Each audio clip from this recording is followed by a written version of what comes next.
नमस्कार, जय जोहार। IND24 के बिग टॉक शो में इस बार हमारे साथ चर्चा के लिए मौजूद है छत्तीसगढ़ से कांग्रेस राज्यसभा सांसद कांग्रेस से फूलोदेवी नेताम। फूलोदेवी नेताम की अगर मैं बात करूं तो ये दूसरी बार है जो कि महिला सांसद के रूप में इन्हें चुना गया है। और अगर मैं बात करूं तो बहुत ही लंबा इनका सफ़र रहा है। राजनीति की बात करूं तो बहुत सारे महत्वपूर्ण पदों पे इन्होंने अपनी भूमिका अदा की है। फूलोदेवी सांसद से आज हम चर्चा करेंगे कि आखिरकार किस तरीके से उनकी ये पूरी जर्नी रही है। तो सबसे पहले तो मैं आपसे यही सवाल करूंगी कि राजनीति में आने का मूड कैसे बना आपका, और ये जो सफ़र था आपका कितना चैलेंजिंग था आपके लिए? अचानक से आ गई, मूड तो बना नहीं था। फरसगांव ब्लॉक है जी जी। जनपद पंचायत का चुनाव होने जा रहा था और जनपद अध्यक्ष का पद आरक्षण महिला था। तो हमारे यहाँ मेरे मामा जी, मेरे मिस्टर और भी 3-4 जो कांग्रेस के हमारे वरिष्ठ थे, तो उन्होंने तय किया होगा कि लड़ाते हैं चुनाव। तो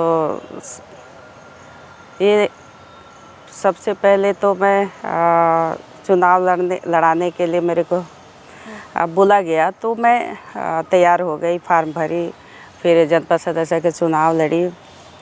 चुनाव लड़ने के बाद फिर अध्यक्ष का चुनाव हुआ, तो उसमें भी भाग ली। सारे मेंबर एक तरफा मेरे पक्ष में थे, बोले कि अच्छी है, पढ़ी लिखी है, तो इसी को अध्यक्ष बनाते हैं। तो अध्यक्ष बन गई 94 में। फिर 4 साल तक मैं जनपद अध्यक्ष के पद पे रही। मेरा जनपद पंचायत में बहुत अच्छा काम था, तो जिसका प्रशासन ने आकलन किया, सरकार के माध्यम से 5 लाख पुरस्कार भी मिला उस जनपद पंचायत को। उस समय बस्तर संभाग एक था। बिल्कुल, हाँ। पूरी संभाग में एक ही ज़िला था जो बस्तर था, और उसमें फरसगांव विकासखंड को चिन्हांकित किया गया। कार्यों के आधार पर मूल्यांकन हुआ, तो वो फर्स्ट आया, तो 5 लाख पुरस्कार मिला। उसके बाद 94 में 94 से लेकर 98 में, जब 98 में विधानसभा का इलेक्शन आने लगा, तो केसकाल विधानसभा से 98 में मुझे टिकट दिया गया, तो मैं MLA बन गई। उस समय मध्य प्रदेश में रहा करते थे। तो 98 से फिर 2003 तक हम MLA थे। जो 2000 में छत्तीसगढ़ विभाजित हुआ, नया छत्तीसगढ़ राज्य बना, तो उसका भी 2 साल प्रतिनिधित्व करने का मौका मिला। फिर 2003 में और इलेक्शन हुआ, फिर टिकट दिया गया, तो उसमें मैं कुछ ही वोटों से पीछे रह गई। तो उसके बाद से मैं चुनाव नहीं लड़ी, लगातार मुझे टिकट नहीं मिला, तो मैं संगठन में काम करती रही। फिर 2009 में लोकसभा की चुनाव फाइट की, उसमें भी बहुत कम वोटों से कांकेर लोकसभा से हार का सामना करना पड़ा। फिर 2016 में मुझे महिला कांग्रेस के यहाँ पे अध्यक्ष बनाया गया छत्तीसगढ़ में। तो लगातार 9 साल कहना चाहिए मैं काम की। फिर बीच में लगातार जब से राजनीति में आने के बाद लगातार मैं संगठन में काम करती रही। फिर आदरणीय सोनिया गांधी जी के आशीर्वाद से, राहुल जी के, खड़गे साहब के आशीर्वाद से मुझे 2020 में राज्यसभा बनाया गया। राज्यसभा का कार्यकाल पूरा हुआ, फिर से अभी रिपीट किए, फिर से मुझे राज्यसभा हमारे शीर्ष नेतृत्व के आशीर्वाद से मैं फिर से राज्यसभा के रूप में हूँ। हमारा यही कोशिश रहा कि ज़्यादा से ज़्यादा हम करा सके, ज़्यादा से ज़्यादा उनका सेवा दे सके, सहयोग कर सके। ये इसी भावना के साथ मैंने काम किया है।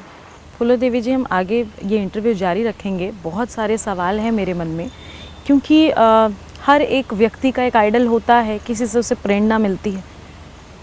हमारे दर्शक ये ज़रूर जानना चाहेंगे कि फूलो देवी नेताम का आइडल है कौन, प्रेरणा किससे मिलती है आपको? देखिए, जब बच्चा पैदा होता है तो सीख के तो नहीं आता, बिल्कुल नहीं। देख देख के, काम कर कर के, अच्छे लोगों के साथ उठना बैठना, उनसे सीखना, समझना और उनके जो अच्छा चीज़ है जहाँ पे आदेश करते हैं उसका पालन करना। और घर में मेरे यहाँ हमेशा मेरे पति साथ दिए, जिसके चलते बाहर में बिल्कुल भी कहीं भी अड़ंगा नहीं लगाए, कि रोक टोक कुछ भी नहीं था, पूरी फ्रीडम। क्योंकि वो प्रिंसिपल थे, लास्ट टाइम में बीओ बने और सास की नौकरी में थे। जी जी। तो वो अपना काम करते थे, हम अपना काम करते थे। खाली समय में खेती बाड़ी भी देखा करते थे, है ना। तो ये ख़ास तौर पर मैं कहूँ तो फर्स्ट बार जब मैं चुनाव लड़के जीत के आई और बनी जनपद पंचायत में, तो वहाँ मेरे को बहुत कुछ सीखने को मिला, बहुत कुछ सीखने को मिला। शुरुआत में ऐसे ज़्यादा मेरे को दिक्कत नहीं गई, क्योंकि लोगों के भावनाओं के अनुसार उनके साथ बैठ के, वरिष्ठ पत्रकारों के साथ बैठ के जो मिलता था मुझे सीखने को, और घर वालों का मार्गदर्शन, हमारे यहाँ जैसे हमारे मामा जी हैं, उनका भी काफ़ी सहयोग मिला। तो इस तरह करते करते मेरे को तो नहीं लगता कि मैं इस क्षेत्र में आने के बाद ज़्यादा मेरे को परेशानी नहीं हुई। और आज तक जैसे देखने को मिलता है कि अक्सर गांव में जो महिला चुन के आती है शुरुआत में तो भारी दिक्कत होती है, और कहीं कहीं जैसे सरपंच बनते हैं जनपद पंचायतों में, देहातों में चुन के आते हैं, चुनाव लड़ के आते हैं जी। तो सब तो नहीं कहूँगी, कुछ जगह पुरुषों का दखल रहता है, बिल्कुल उन लोग करते हैं। मैं उनको हमेशा ऐसे मेरे सामने जब बातें आती हैं तो मैं उनको हमेशा समझाते रहती हूँ कि महिला को मौका मिला है तो उनको काम करने दीजिए, उनको सीखने का मौका मिलेगा तब तो वो सीखेगी और करेगी। और आप हमेशा उसका काम करोगे तो वो कैसे सीखेगी, कैसे आगे बढ़ेगी, कैसे कर पाएगी। उनको जनता जवाबदारी दी है तो खुद को काम करे, ये मैं हमेशा उनको सीख देती हूँ। राज्यसभा में बस्तर और छत्तीसगढ़ की आवाज़ उठाने का जो आपका अनुभव है वो कैसा रहा है? खुलकर बोलने का मौका मिल पाता है आपको पूरी तरीके से?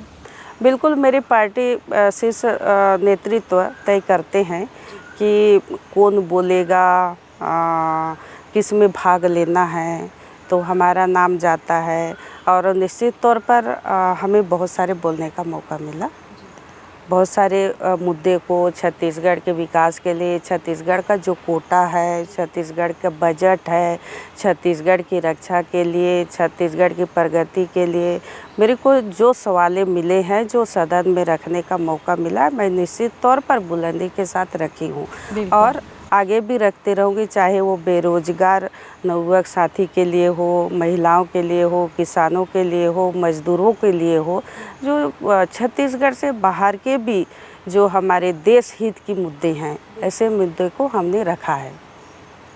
एक महिला जो आदिवासी नेता भी है, राजनीति में उसे कितनी चुनौतियों का सामना करना पड़ता है? चुनौतियाँ तो हैं, लेकिन वो चुनौतियों को डर के हम पीछे हटे जी तो हम राजनीति नहीं कर सकते, बिल्कुल, फिर आगे नहीं बढ़ सकते। हमने पहले ही कहा कि महिलाओं के लिए बहुत दिक्कत है, बहुत सारी चुनौतियां हैं, बहुत सारी परेशानियां हैं, लेकिन हम उसको सोच के मन में बिठाल के रखें तो कभी हम आगे नहीं बढ़ सकते। हमें आगे बढ़ना है तो ये सारे चुनौतियों को भी पार करना है, तो उसी आधार पर हमने काम किया। और आदिवासियों के लिए, ख़ास तौर पर आदिवासी इलाकों में महिलाओं के लिए उदाहरण के तौर पर मैं कहूँ तो शुरुआत में चुनाव लड़ेंगे, छोटा चुनाव जीत जाएंगे, पद में रहते तक काम करते हैं, उसके बाद घर बैठ जाते हैं। जी बिल्कुल बिल्कुल, है ना। तो हम पद में रहे चाहे ना रहे, संगठन ने हमें बहुत बड़ी बड़ी जिम्मेदारी दी, तो वो जिम्मेदारी को हम बेखूबी से निभाए हैं। फूलो देवी जी, चाहे मैं राजनीति की बात करूं या अन्य किसी फील्ड की बात करूं, महिलाओं के लिए चैलेंजेस हर जगह होते हैं। राजनीति की अगर मैं बात करूं तो क्या आपको ऐसा लगता है कि महिलाओं को खुद को पुरुषों की तुलना में थोड़ा सा ज़्यादा साबित करने की कोशिश करनी पड़ती है हर बार? देखिए, मैं काम पे विश्वास करती हूँ, पद की लालच नहीं करी कभी, ना मैं मांगी। मैं काम करती गई, माता जी की कृपा, बड़े लोगों की आशीर्वाद, बड़े बुजुर्गों का मार्गदर्शन, मेरे शीर्ष नेतृत्व के मार्गदर्शन से मैं काम करी। और कभी भी इवन मैं कभी विधानसभा चुनाव लड़ी तो टिकट भी मांगने के लिए दिल्ली नहीं गई। नहीं गए? जी जी जी, सिर्फ आपने काम किया। मैं अपना काम करती रही, भाग्य में रहा, टिकट मिला, चुनाव लड़ी, जीत गई। तो इसी तरह मैं कभी फील्डिंग नहीं की, मेरे खुद के लिए करनी ही नहीं पड़ी। हाँ, करनी ही नहीं पड़ी।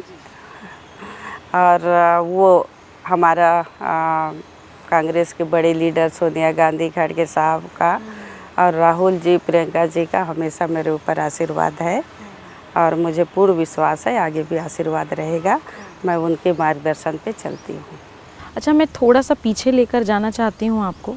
चाहती नहीं हूँ कि आप वो याद करें, क्योंकि हो सकता है जब जब वो याद करते होंगे आपका मन बिल्कुल दुखी हो जाता होगा, लेकिन फिर भी मैं एक बार ये पूछना चाहूँगी कि एक जो काफ़िला निकला था उस वक्त, जब कहा जाता है कि कांग्रेस के सारे शीर्ष नेतृत्व जितने थे उनकी एक पूरी पीढ़ी जो है उस काफ़िले में समाप्त हुई थी, शहीद हुई थी। उस दौरान आप थे उस काफ़िले में, कुछ चंद लोग ही बच पाए थे, आपने वो मंज़र अपनी आँखों से देखा है। थोड़ा सा मैं आपको पूछना चाहूँगी कि उस वक्त दिमाग में ये नहीं आया आपके कि ये देख लिया है मैंने, इसके बाद भी राजनीति में आगे बढ़ना है, इतनी जुर्रत आपने की, तो डर कैसे नहीं लगा आपको? बहुत ही दिल को दहलाने वाली घटना थी जी। और जब तक मैं ज़िंदा रहूँगी तब तक वो सारा चीज़ नहीं भूल सकती, क्योंकि मेरे जो घटना झीरम घाटी में हुआ वो मेरे आँखों के सामने हुआ है। और मैं वो सभी छत्तीसगढ़ के एक नंबर के लीडर शहीद हुए, हमारे स्वर्गीय नंद कुमार पटेल जी, महेंद्र कर्मा जी, विद्याचरण शुक्ल जी, योगेंद्र शर्मा जी, उदय मुदियार जी, दिनेश पटेल जी, बस सारे हमारे और भी साथी हैं, उनको श्रद्धांजलि अर्पित करती हूँ, प्रणाम करती हूँ, जिन्होंने हमेशा छत्तीसगढ़ के मजदूरों के लिए, गरीबों के लिए, छत्तीसगढ़ के जनता के लिए, छत्तीसगढ़ के विकास के लिए लड़ाई लड़ते थे। उस काफिला में मैं साथ में थी और कहना चाहिए कि मेरा पुनर्जन्म है, मैं फिर से जन्म ली हूँ। कुछ भी हो सकता था वहाँ पे। बहुत 1.25 घंटा तक अंधाधुंध फायरिंग हुई, उसमें मेरे को भी पैर में गोली लगी जी। हैंड ग्रेनेड के छर्रे आज भी मेरे पैर में फंसे हुए हैं। जी जी जी। गहरा गया है, गहरा है बोले डॉक्टर, यदि इसको निकालेंगे तो नस कटेगा, तो पैर सुन्न होने का डर है। तो वो सेट हो गया है। 2 घंटे तक फायरिंग चलने के बाद मेरे को शिवनारायण द्विवेदी हैं, वो बोले दीदी आप महिला हो, आपका बात सुनेंगे। तो मैंने कहा भैया लगातार फायरिंग हो रही है। सेकेंड बार उन्होंने और कहा मेरे को दीदी आप महिला हो, आपका बात सुन सकते हैं। तब तक मैं उसी बीच में मेरे पैर में आके लग गया था गाड़ी के नीचे से। Okay okay. तो मैं बोली अब तो मेरे पैर में लग गया, मैं कैसे निकलूँ। थर्ड बार उन्होंने और कहा मेरे ख्याल से दीदी आपका बात सुनेंगे, आप महिला हो। पूरी काफिला में मैं अकेली महिला थी। तो थर्ड बार बोला तो मैं कुछ भी नहीं बोली उसको। मैं अपना माता जी का नाम ली, ऐसे भी मरना वैसे भी मरना, ऊपर वाला चाहेगा तो बचाएगा, आज तो मरना तय है। तो अंधाधुंध के फायरिंग के बीच में खड़ी हुई, जहाँ पे जगह था वहाँ जाके बस करो चिल्लाई। तो उनके लीडर का आवाज़ आया बंद करो करके। उसके बाद मेरे पास आके बोलते थे कि कर्मा को देखे ऐसे करके। उसके बाद बोला गया पर्स में क्या रखे, मैं बोली कुछ नहीं है, देख लो बोल के पर्स को फेंक दी। तो देखे नहीं, पर्स में तो बहुत सारी चीज़ें थी। उसके बाद मैंने कहा कि मेरा गला सूख रहा है, पानी दो। तो पानी दिए, इतना बड़ा थर्मस में, एकदम गर्म था, गर्मी का दिन था। एक घूंट पी तो बोले मेरे को कि पहले निकलना था ना। तो मैं बोली भाई आप तो अंधाधुंध फायरिंग कर रहे थे तो मैं कैसे निकलती। फिर बोले कि बड़ी बड़ी गाड़ियों में घूमते हो। तो मैं बोली मेरे पास गाड़ी कहाँ है, कि आज तो कल तो किराया में कोई भी दे देता है गाड़ी, बड़ी गाड़ी। हाँ, तो इधर काहे के ले गई थी बोले। तो कांग्रेस की कार्यकर्ता हूँ, सम्मेलन था, चली गई बोले। उनको शक हो रहा था कि पीएसओ वो नहीं बोलते हैं मुखबिर जो करते हैं गांव में, वैसे कुछ हो गई, ऐसे कुछ लग रहा था होगा उनको। तो 3 बार मेरा लगातार नाम पूछे, अलग अलग। फिर एक आदमी आया, उसका नाम पूछो करके फिर भेजा मेरे पास। तो मेरा अंतरात्मा से आवाज़ आया कि फूलोदेवी नेताम काफ़ी पॉपुलर नाम है इधर के लिए। तो मैं नाम चेंज करके बताई। अच्छा। हाँ, वहाँ पे नाम चेंज करके बताई। उसके बाद 5 मिनट के बाद तुरंत जितने लोग थे ना सबको ले आए, साइड में लेटाए बगल में। तो सबको, किसी का आँख चला गया था, किसी का पैर चला गया था।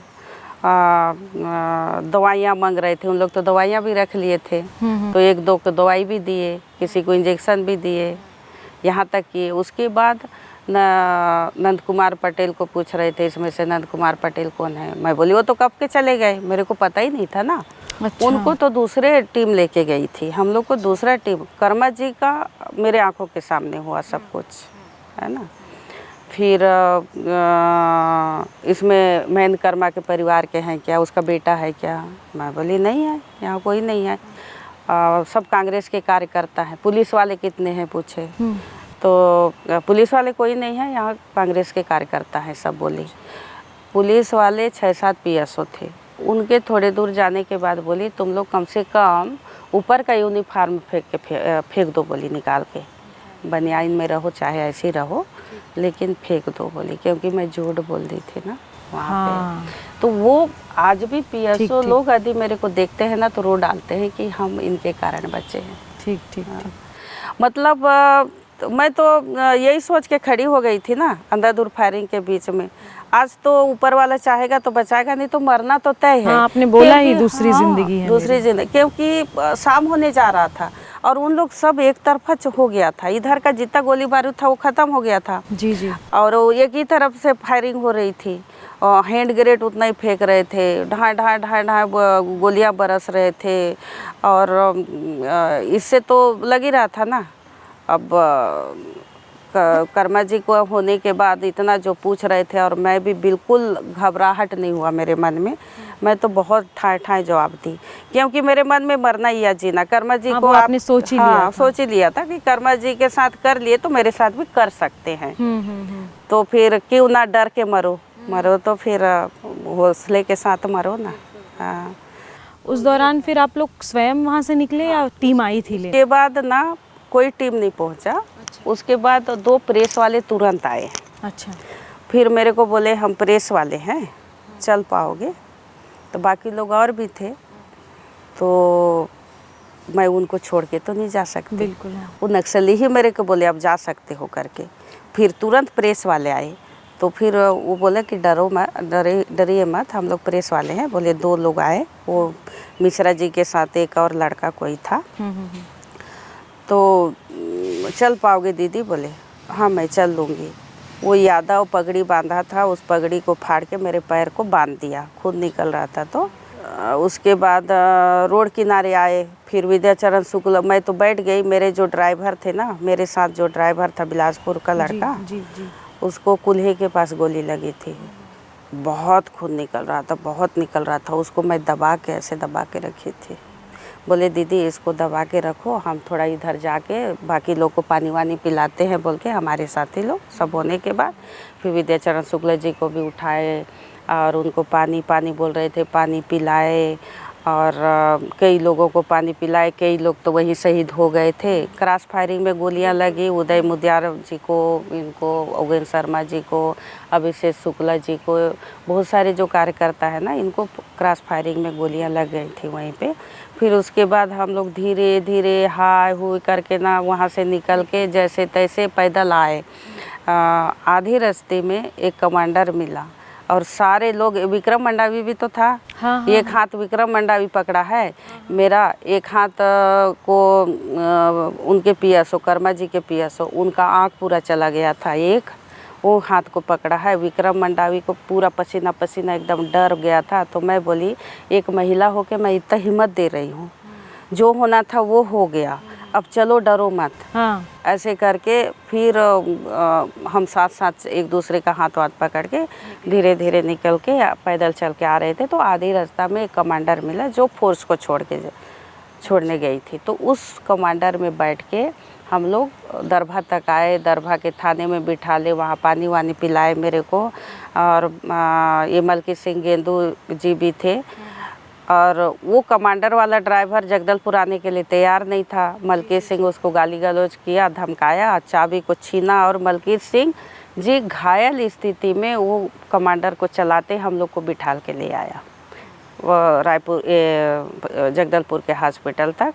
उसके बाद रात भर रिफ़र किए, रात भर हेलीकॉप्टर चली, लोगों को लाए, रात भर डेड बॉडी को ढोए हैं। सुबह तक नंद कुमार पटेल जी का तो शायद सुबह लाए होंगे। अगर मैं बात करूं बस्तर की, तो बस्तर में स्वास्थ्य और शिक्षा को लेकर क्या कुछ प्रयास चल रहा है अभी?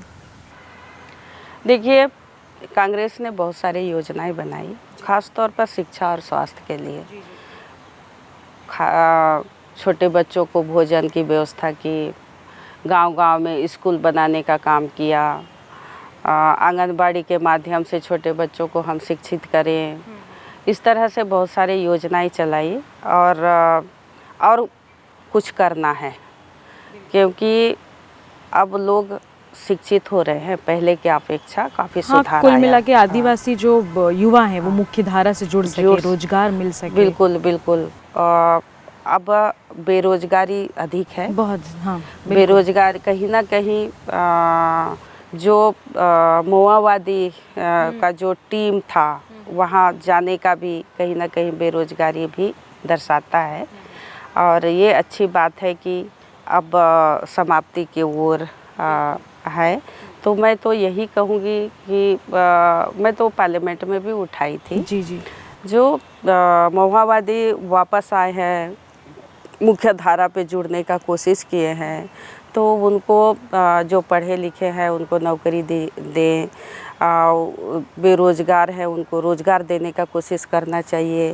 कृषि के क्षेत्र में उनको प्रोत्साहन करके अच्छा किस्म से फसल उत्पादन करें, ताकि उनकी आमदनी दिनों दिन बढ़ती रहे और अपने परिवार को अच्छे से लालन पालन कर सके। इस तरह से बस्तर में बहुत सारे उम्मीदें हैं, बहुत सारे वनोपज संपदा है, जो छोटे छोटे उद्योग का भी निर्माण करके उनको रोजगार से जोड़ सकते हैं। ग्रामीण महिलाओं को अगर मैं बात करूं तो आत्मनिर्भर बनाए जाने की तरफ किस तरीके की योजना है, क्या प्रयासरत हैं या क्या सोच रखा है प्लानिंग आगे के समय के लिए? देखिए, गाँव में जो छोटे छोटे समूह हैं जी, हाट बाज़ार कर सकते हैं। समूह में जैसे पापड़ है, बिजोरी है, बड़ी है, अचार है, साबुन है, सर्फ है, फिनाइल है, इस टाइप का काम, टोस्ट है, बिस्किट है, जो हमारे भूपेश बघेल जी ने समूह को जोर दे के जो काम दे रहे थे, उस समूह में कुछ जगह मैं खुद जाके निरीक्षण करके देखी हूँ। मुर्गी पाल रहे हैं, बकरी पाल रहे हैं, सुअर पाल रहे हैं। तो उस समूह को कहीं ना कहीं आर्थिक दृष्टिकोण से ऊपर उठाने का बात की थी, और वो समूह आज निष्क्रिय होकर बैठे हैं। तो उनको ऊपर उठाने की ज़रूरत है, उनको आर्थिक दृष्टिकोण से ऊपर उठाने की ज़रूरत है, उनको काम देने की ज़रूरत है। महिलाएं सब कुछ समझ रहे हैं, काम कर चुके हैं, जान रहे हैं, लेकिन मार्केटिंग का भी व्यवस्था जो भरपूर होना चाहिए वो नहीं हो रहा है। जिसके चलते ठीक ढंग से नहीं कर पा रहे हैं। तो इस तरह से करके अपने परिवार को अच्छा से महिलाएं 1-2 पैसा कमा के अच्छा से कर सकती हैं, चला सकती हैं।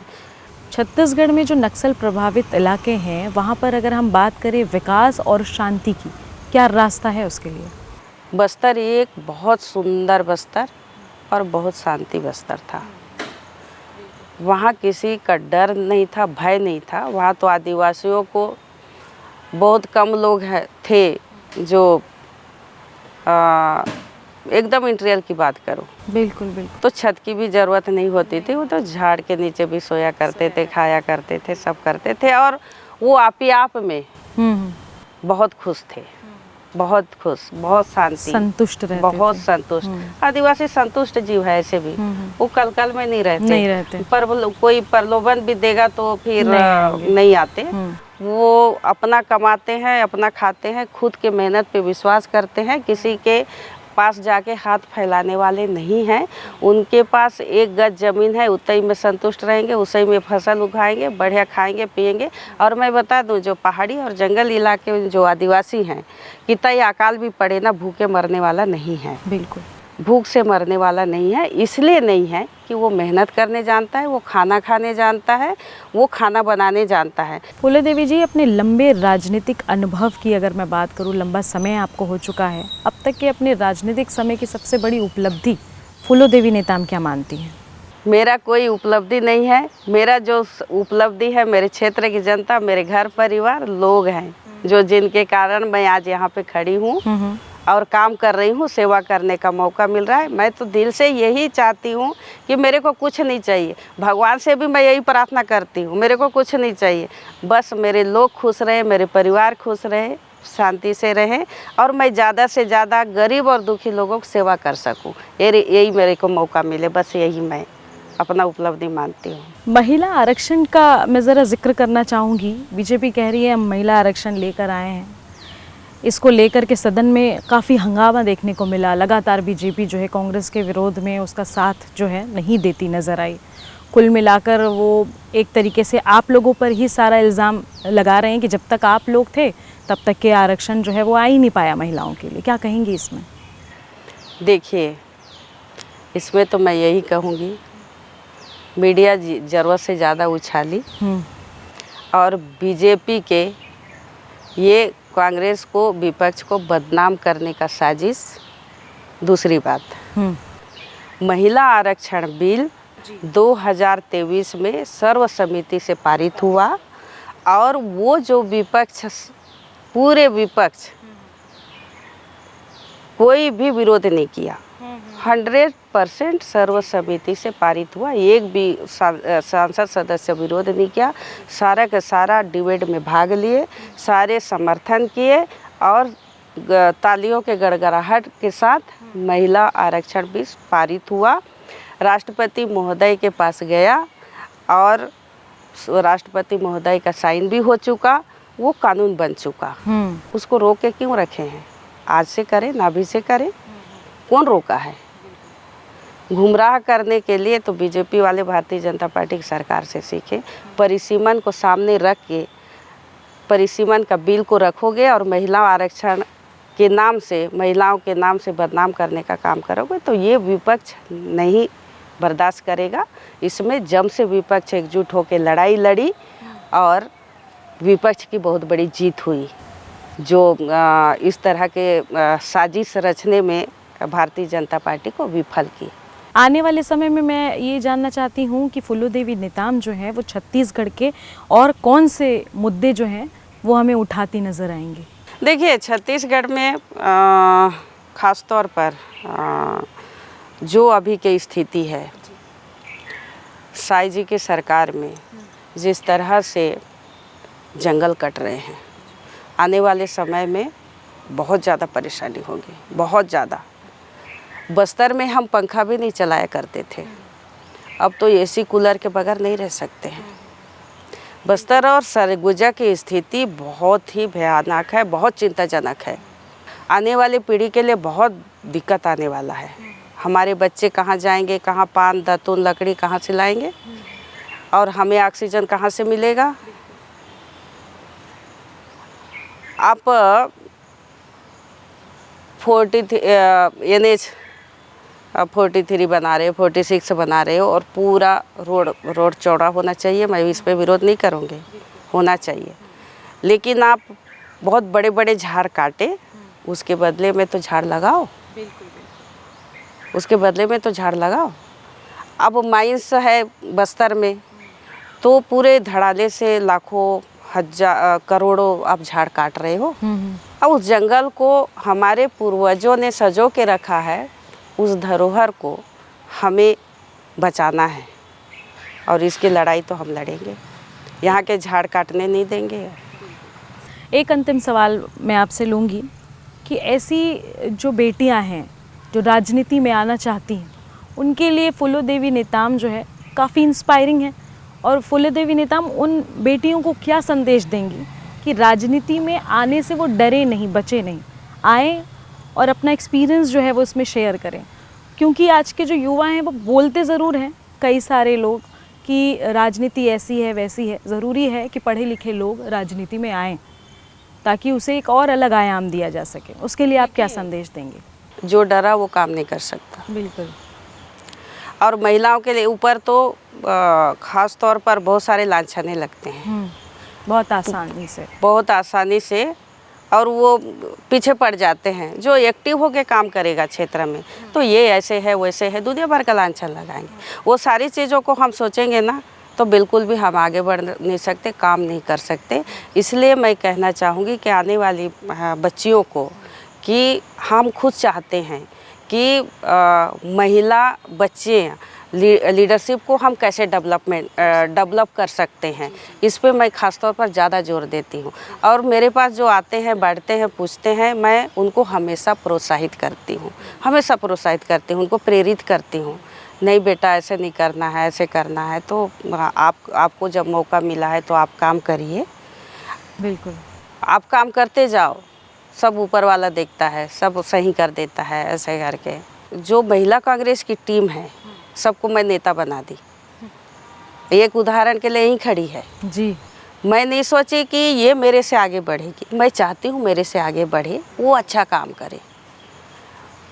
होता नहीं है किसी के मन में कि वो आगे बढ़ रहे हैं तो हम उसको आगे नहीं बढ़ाएंगे, पीछे बहुत लोगों के मन में होता है। बहुत लोगों के मन में होता है।